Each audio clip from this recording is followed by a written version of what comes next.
மெரினா வரைக்கும் சுற்றியாச்சு இல்லைலா, பசிக்கும் இல்லைலா, சமைக்கலாமா அப்போது?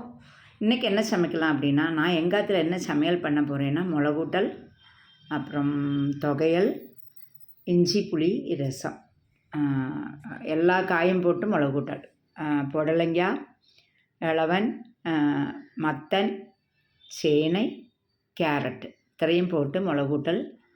அப்புறம் மத்தனோட குடல் எடுத்து வச்சுருந்தேன். அந்த மத்தன் குடல், கொத்தமல்லி தண்டு, கருவேப்பிலை எல்லாம் போட்டு கடலைப்பருப்பு உளுத்தம் போட்டு வத்தலெல்லாம் போட்டு வதக்கி தொகையல்.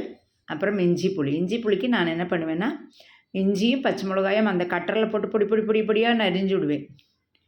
அரிஞ்சிட்டு நல்லெண்ணெய் போட்டு கடுகு தாளித்து இதை போட்டு நல்லா வதக்கி புளியை கரைச்சி விட்டுட்டு எள்ளு பொடிச்சு போடணும். ஆனால் எள்ளு எங்கிட்ட இல்லை, அப்படி அட்ஜஸ்ட் பண்ணியாச்சு. நான் ஒரு ஆள் தானே, யாரும் சாப்பிட மாட்டேன், எனக்கு என்னமோ சாப்பிட்ணும்னு தோணித்து. அப்போ இஞ்சி புளி வச்சுருக்கேன். மிளகூட்டலுக்கு நான் அதுதான் சொல்கிறேன். உளுத்தம்பருப்பும் மிளகா வத்தலமாக வறுத்துட்டு ஜீரகமும் தேங்காய் வச்சு அரைப்போம். எலுமிச்சம்பழ ரசம் அப்படி தான். மல்லி, மிளகா, துவரம்பருப்பு எல்லாம் ஊற வச்சு தக்காளி எல்லாம் அரைச்சிட்டு ஜீரகம், குருமிளகு எல்லாம் போட்டு கருவேப்பிலை, கொத்தமல்லி எல்லாம் போட்டு அரைச்சிட்டு நல்லா திளைக்க விட்டுட்டு கொஞ்சம் வெல்லம் போடுவோம், உப்பு மஞ்சப்பொடி போட்டுட்டு இறக்கி வச்சதுக்கப்புறம் லெமன் பொழிவோம். லெமன் ரசம், லெமன் பாக்கி இருக்குல்லடா, அப்போ புளி கொஞ்சம் பாக்கி ஆகாது. அப்படி சொல்லிட்டாக்கும் இன்றைக்கி அப்படியே சமையல் ஆயின்ட்டுருக்கு பாருங்கோ.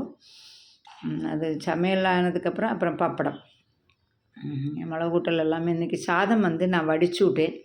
என்னென்னா, எப்போவுமே கொஞ்சம் சாதம் எனக்கு ஃப்ரிட்ஜில் எப்போவுமே கொஞ்சம் இருக்கணும். என்னென்னா திடீர்னு எனக்கு ராத்திரி சாப்பிட்ணுன்னு தோணும், மோர் விட்டு சாப்பிட்ணுன்னு தோணிதுன்னா அந்த சமயத்தில் வைக்க முடியாது சொல்லிவிட்டு சாதம் எப்போவுமே இருக்கும். இல்லாட்டா என் புள்ள கூட ஒரு சமயம் ராத்திரி நாங்கள் கரைச்சி குடிப்பேன். அருணா மேடத்தை நான் மோர் மார்க்கெட்டில் இறக்கி விட்டுருக்கேன். நம்ம சமைச்சு சாப்பிட்டுட்டு அவளை பிக்கப் பண்ணிக்கணும்.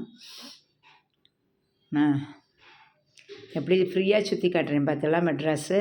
எப்போ வேணால் வாங்கோ, இதே மாதிரி உங்களுக்கு நான் சுற்றி காட்டுறேன். சமையல் ஆயாச்சு, இதை பாருங்கோ, எல்லாமே ரெடி ஆயாச்சு. தொகையல் ஆயாச்சு, மிளகூட்டல், சாதம், இஞ்சி புளி ரசம் எல்லாம் ரெடி ஆயாச்சு. சாப்பிட்டுட்டு நம்ம கிளம்புவோமா?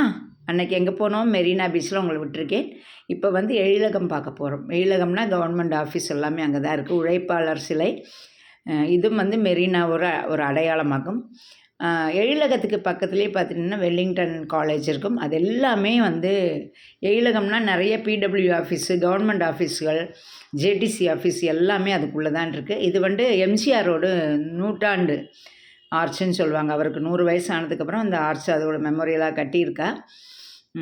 ரைட் சைடில் எல்லாமே வெல்லிங்டன், எல்லாமே வெல்லிங்டனுக்கு பக்கத்துலேயே குவீன் மேரிஸ் காலேஜ் இருக்குது, ராணி மேரி கல்லூரி. ஆனால் மெட்ரோ வேலை நடக்கிறதுனால நம்மளுக்கு அது சரியாக தெரியல. இந்த பக்கம் மெரினா பீச்சு. இப்போ கண்ணகி சிலை பாருங்கோ, இதுவும் ஒரு வாட்டி ஒரு விவாதமாச்சு. கீழே விழுந்தது, எடுத்தது, பிடிச்சது அதெல்லாம் போய் திரும்ப இருக்கு. அதே கண்ணகி சிலையெல்லாம் வேறு கண்ணகி சிலைன்னு நினைக்கிறேன். ஏதோ ஒரு விதத்தில் அந்த இடத்துல கண்ணகி சிலை இருக்குது. மெரினாவோட அடையாளமே ஒரு கண்ணகி சிலையும் காந்தி ஸ்டாச்சு, இதெல்லாமே மெரினாவோட அடையாளம் தான். பார்த்தீங்களா, சூப்பராக இருக்கா? ஜில்லுன்னு காற்று வருதா எல்லாருக்கும்? சூப்பராக வருமே. ஸ்பீடாக போகிறது இல்லைல்ல ஆட்டோ, கொஞ்சம் ஸ்பீடாக போகலாம். முதல்ல சுற்றுறது. இது விவேகானந்தர் ஹவுஸ் ரைட் சைடில் இருக்கும். மெரினாக்கு ஆப்போசிட்டில் விவேகானந்தர் இல்லம், ரொம்ப நல்லாயிருக்கும். அது உள்ள சூப்பராக இருக்கும். இதெல்லாமே நம்மளுக்கு பார்க்க வேண்டிய இடங்கள், சென்னையில் பார்க்க வேண்டிய இடங்கள் தான். பார்க்கணுன்னு நினச்சானா நிறையா இருக்குது, எதுவுமே இல்லைன்னு நினச்சா அரை நாள் தான் இருக்குது. அப்படி தான். அடுத்தது நம்ம பார்க்க போகிறது லைட் ஹவுஸ் கிட்ட நெருங்கிகிட்டே இருக்கும். பார்த்தீங்களா, லைட் ஹவுஸ் தெரியுறதா? ரைட் சைடில் ஐஜி ஆஃபீஸ்.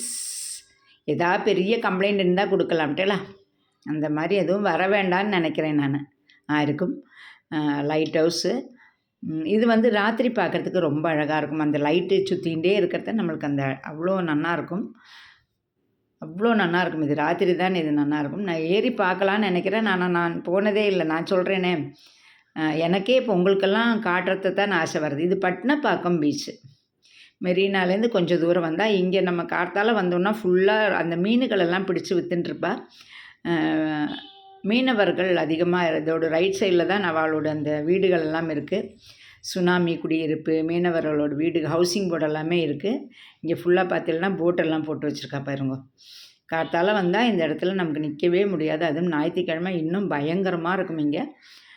ஃப்ரெஷ்ஷாக மீன் பிடிச்செல்லாம் கொடுத்துட்டுருப்பா. நம்மளுக்கு அவசியம் இல்லை, அவசியம் உள்ள பேர் வாங்கிக்கோங்க. ஹோட்டலில் காத்தால வந்து வாங்கிக்கோங்க, ஃப்ரெஷ்ஷாக இருக்கும். விலை எனக்கு தெரியாது, அதை பற்றி எனக்கு தெரியாது. நான்வெஜ்ஜை பற்றி பெரிய ஐடியா இல்லை. ஆனால் நிறைய பேர் வந்து வாங்குவா. அந்த தான் அது பட்டினப்பாக்கம் லைட் ஹவுஸ் எப்படி சூப்பராக தெரியுது பார்த்தீங்களோ, ரொம்ப நல்லா தெரியுறதா. நான் கோவில்களெல்லாம் காட்டலைன்னு நினைக்காதுங்க. கோவில்களெல்லாம் தனியாக ஒரு நாளைக்கு காட்டுறேன். ஆன் த வேலை ஏதாவது கோவில் வந்ததுன்னா காட்டுறேன். இது வந்து சாய்பாபா டெம்பிளுக்கு போகிறோம். நம்ம மயிலாப்பூர் வீடியோ எடுத்தேன், எங்கேருந்தே தெரியலை. நான் அப்புறமா காட்டுறேன். எனக்கு எங்கன்னு சரியாக அது கண்டுபிடிக்க முடியலை, எங்கே போச்சுன்னு தெரியலை. இது வந்து நம்ம அப்படியே மயிலாப்பூரை தாண்டிவிட்டோம்.